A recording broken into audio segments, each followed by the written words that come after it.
Oi, sexto ano, tudo bem? Essa é a nossa segunda aula online, referente ao capítulo 6. A nossa última aula nós estudamos sobre os movimentos da Terra e nessa aula nós estudaremos sobre o que há por dentro e por fora da Terra. As orientações gerais sobre a aula continuam as mesmas e começando o conteúdo. Então, de acordo com os estudos realizados até hoje sobre a estrutura da Terra, foi possível dividi-la em algumas camadas, conforme veremos a seguir. Então, eu coloquei uma imagem como forma de curiosidade, para vocês verem a medida de espessura entre cada camada, tá? Então, da crosta, do manto, do núcleo externo e do núcleo interno. No próximo slide, eu já trago algumas características gerais sobre a crosta terrestre. É importante dizer que nós não faremos um estudo minucioso de cada camada, e sim estudaremos características gerais, né? Como eu já falei.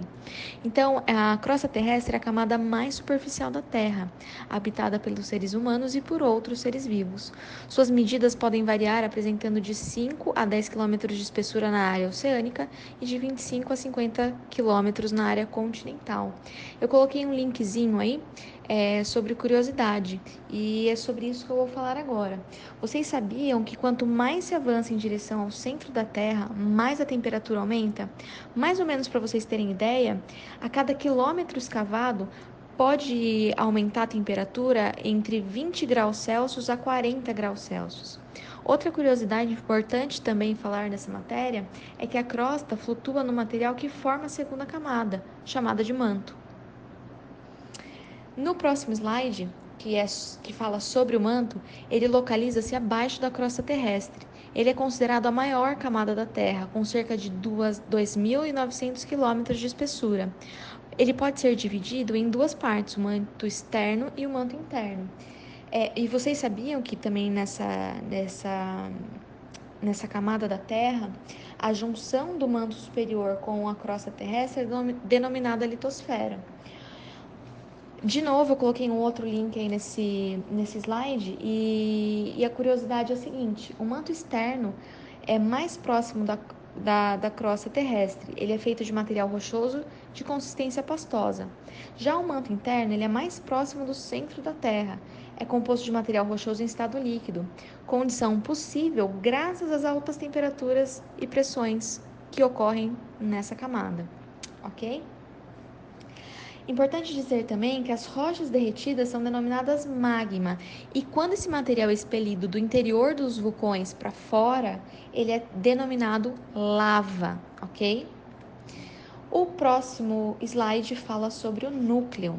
O núcleo corresponde à porção central da Terra. É a camada mais central, é como se fosse a gema do ovo, se a gente fosse fazer uma analogia, tá? Aquela parte mais central, mais do meio. Sabe-se que o núcleo é ainda mais quente do que o manto, podendo chegar a 5.000 graus Celsius. É muito quente. Essa temperatura é até comparada com a superfície, a parte mais externa do Sol, né? Então é muito quente mesmo. O núcleo ele divide-se em duas partes, em núcleo externo e núcleo interno. A curiosidade dessa camada é que o núcleo externo ele é composto de níquel, ferro e silício em estado líquido. Já o núcleo interno ele é composto de ferro e níquel em estado sólido, devido à imensa pressão a que estão submetidos, ok? O último slide, antes da tarefa, é um slide demonstrando mais uma vez as camadas da Terra e também os seus elementos, tá? Eu coloquei para ser como se fosse um resumo mesmo do que nós vimos nesse capítulo, ok? No último slide tem a tarefa e tem a síntese desse primeiro capítulo, dessa primeira parte, ok? Fiquem atentos para o nosso link do WhatsApp para vocês tirarem as dúvidas, compartilharem algum material que vocês viram na internet, ok? Até a próxima aula. Beijos!